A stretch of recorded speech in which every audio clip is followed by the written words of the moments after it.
She said the list was on her desk. Those were her exact words. On Fox News, to millions of viewers, the Epstein client list was sitting on her desk right now for review. And then, the Justice Department held a major media event at the White House, invited conservative influencers, handed out binders, and released documents that contained nothing new. No client list, no new revelations, no names, just old, already publicly available material dressed up as breaking news. And when Senator Dick Durbin sat across from Pam Bondi and asked her directly why she told the public the list was waiting on her desk and then produced nothing related to that claim, her answer was one of the most remarkable deflections in recent congressional history. She said, "If you listen to my entire clip, I said I had not yet reviewed it, that it was sitting on my desk along with the JFK files and the Martin Luther King files."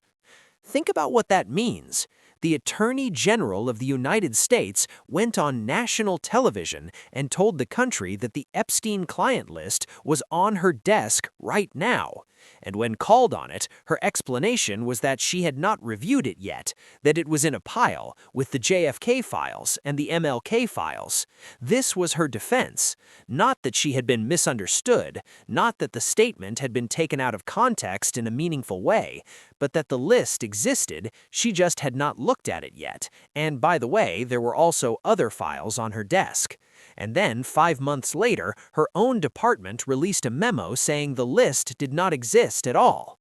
These two things cannot both be true. Either the list was on her desk, or it was not. Either she had not yet reviewed it, or there was nothing to review. The July 7th memo from the Department of Justice and the FBI stated clearly that there was no incriminating client list. Those were the department's own words. The document that Bondi told Fox News was on her desk, waiting for her review, was declared by her own department to be non-existent, and Durbin put both of those facts on the record in the same hearing. But Durbin was not finished, because the July 7th memo had its own problem, and it was a problem that Bondi had no clean answer to.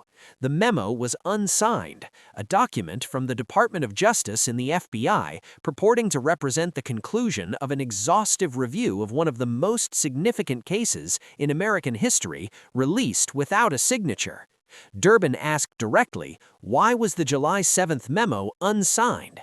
Bondi's answer was to say that Director Patel had answered these questions very clearly. She offered no explanation of her own. She redirected to another official who was not in the room, and then, almost immediately, she pivoted to attack Durbin personally. Because here is what Bondi does when she runs out of answers. She attacks. And the attack she chose in this exchange was one of the most revealing moments of the entire hearing. She turned to Durbin and accused him of repeatedly refusing Republican requests to release the Epstein flight logs in 2023 and 2024. She asked him directly whether he had accepted campaign donations from Reid Hoffman, describing Hoffman as a huge Epstein friend. She asked why he had fought for years to prevent the flight logs from being disclosed. Durbin's response was measured. He said he had not refused. He said that when a colleague had asked to produce the logs, he had asked her to put the request in writing, and she never did. He named Senator Blackburn. Bondi said she thought Blackburn would quarrel with that account. And then came the most extraordinary part of this exchange, because Senator Blackburn, who was present, used her time to directly contradict Durbin on the record. She said she had submitted the request in writing. She said she had done so multiple times. She said she had raised it with committee staff and that the record would reflect this, and she asked that the misleading account not be allowed to stand. So in the space of a single hearing on the same topic, you had the Attorney General accusing the ranking member of blocking Epstein document releases for years, the ranking member denying it, and then a Republican senator saying on the record that the written requests had in fact been submitted. That is not a minor dispute about parliamentary procedure. That is a direct conflict of accounts about who blocked the release of Epstein flight logs during the Biden years. And it landed in the middle of a hearing already dominated by questions about who is blocking Epstein document releases now. But the most explosive element of this entire exchange was something that came not from Bondi's deflections or Durbin's pushback. It came from a whistleblower. Because Durbin told the committee that a protected disclosure had been made to his office by a whistleblower inside the process. And what that whistleblower described was this: Bondi had pushed the FBI to review approximately 100,000 Epstein-related records on an arbitrarily short deadline in March, and the FBI had been directed to flag any documents that mentioned President Donald Trump. Read that again.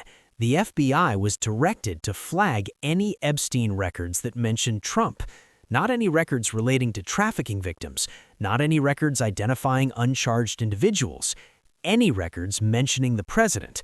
And this directive, according to the whistleblower, was connected to the rushed review that produced the unsigned July 7th memo saying there was nothing to charge anyone with. Bondi refused to discuss it. She told Durbin she would not address that subject with him. She said eventually he would have to answer for his behavior, but that today was not the day for that. And then she changed the subject again. Now, let us connect all of these pieces, because taken separately, each one is concerning.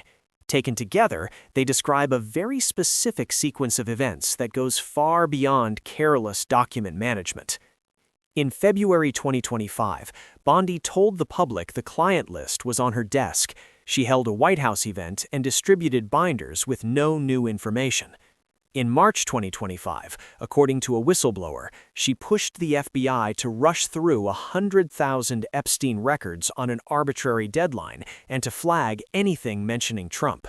In July 2025, a memo was released unsigned saying no client list existed and no charges would be brought against any third parties. In November 2025, Congress passed the Epstein Files Transparency Act requiring full disclosure.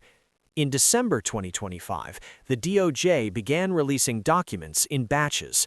3 million pages came out, another 3 million were withheld, and in the released documents, victims' names were exposed while co-conspirators' names were redacted.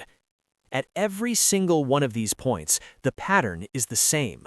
Promises of transparency followed by incomplete releases, claims of exhaustive review followed by unsigned memos, allegations of document flagging for political purposes followed by refusals to discuss it, and when pressed on any of it under oath, pivots to personal attacks and accusations aimed at the questioner. Durbin named this pattern plainly in his opening statement before the hearing even started. He said, "What has taken place since January 20th, 2025 would make even President Nixon recoil." He said in 8 short months, Bondi had fundamentally transformed the Justice Department and left an enormous stain on American history that would take decades to recover from. Strong words. Words that would be easy to dismiss as partisan rhetoric, except that the Republican members of the same committee had their own complaints. Massey told Bondi that literally the worst thing she could do to survivors she had done. And 5 Republican members of Congress voted 3 weeks later to subpoena her under oath before the House Oversight Committee. Durbin's questioning was not about scoring political points.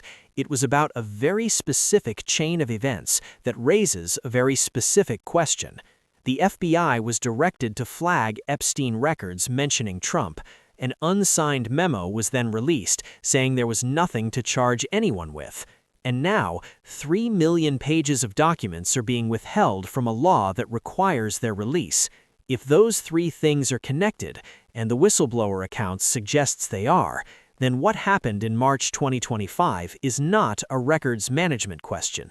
It is a question about whether the President of the United States influenced the outcome of a federal investigation into the trafficking network of a man he once publicly described as a terrific guy who likes beautiful women on the younger side. Bondi told Durbin she would not discuss that with him. She said eventually he would have to answer for his behavior. But here is what Durbin actually said when his time ran out. He said, "I'm going to yield, Madam Chair, and I want to note for the record that I asked for the opportunity to correct the record because Senator Durbin, I repeatedly asked, you know I opened that subpoena on the flight logs. I put it in writing, and you continue to misrepresent this. These records will not be allowed to stand. The information will be relayed to you again.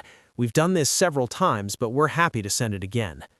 The dispute about the flight logs is not resolved. The question about the unsigned memo is not answered. The whistleblower account about flagging Trump's name in Epstein files has not been addressed. The 3 million withheld documents have not been fully investigated, and the woman responsible for that investigation came to a congressional hearing, talked about the stock market, called her questioners hypocrites, and refused to explain why a memo declaring the case closed was released without anyone's signature. Durbin said it at the start. This is your legacy, Attorney General Bondi. In 8 short months, you fundamentally transformed the Justice Department and left an enormous stain on American history. She had 4.5 hours to prove him wrong. She did not. Subscribe, hit the like button, and drop your answer in the comments. An unsigned memo, a directive to flag Trump's name in Epstein files, 3 million withheld documents. If this is what transparency looks like, what would a cover-up look like? Because based on everything that came out in that hearing room, the line between the two has never been harder to find, and the people who are supposed to help us find it keep refusing to answer the question. And that refusal, more than any single document or any single hearing, is the story. It always has been. The unsigned memo, the flagged documents, the withheld pages, the deflections, the personal attacks, the stock market, all of it adding up to the same thing, a system working exactly as hard as it can to make sure the full truth never fully surfaces. And the question now is whether the subpoena, the oath, and the closed-door deposition that Mace just forced will be enough to finally change that, or whether it will produce one more round of careful answers, strategic silences, and accusations aimed at the people asking the questions. The victims know which outcome is more likely. They have been through this before, and they are still waiting. And they deserve better than that. Every single one of them.